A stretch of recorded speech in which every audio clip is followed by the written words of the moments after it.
Good morning, જય માતાજી. કેમ છો ફ્રેન્ડ્સ? આજે આપણે બનાવીશું હેલ્ધી નાસ્તો પૌવા બટેટા. પૌવા બટેટા બનાવવા માટે પહેલાં તેલ લઈશું, રાઈ નાખશું, તેમાં જીરું નાખશું, પછી વઘાણી નાખશું, પછી એમાં મીઠા લીમડાના પાન,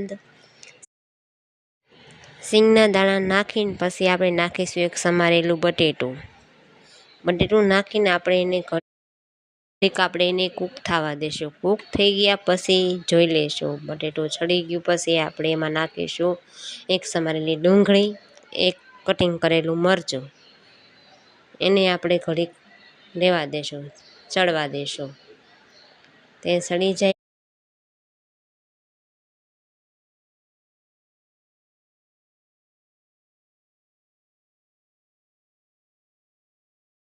એવા દઈને આપણે એમાં નાખીશું એક ચમચી હળદર પાવડર, એક ચમચી ધાણા જીરું,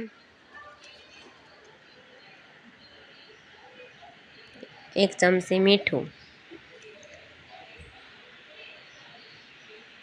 ત્રણેય નાખીને હલાવી નાખશું.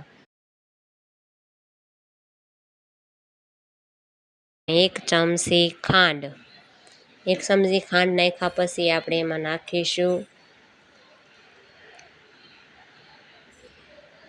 લીંબુનો રસ.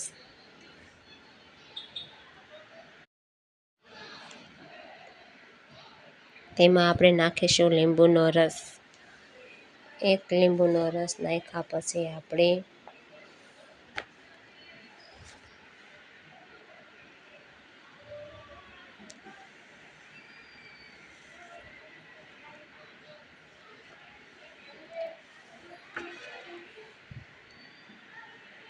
મિક્સ કરી નાખશું. મિક્સ કર્યા પછી આપણે એમાં નાખીશું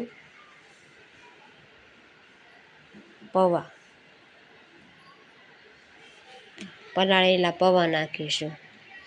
પૌવા નાખીને આપણે ઘડીક હલાવીને મિક્સ કરી નાખશું.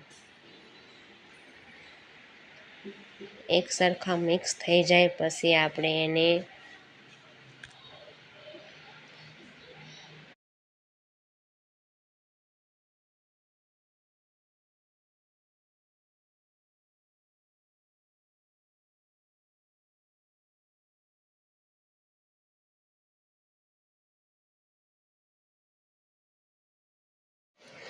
હવે આપણે નીચે લઈ લઈશું. પછી આપણે એમાં નાખીશું ઝીણી સમારેલી કોથમીર નાખ્યા પછી આપણે એમાં નાખીશું ઝીણી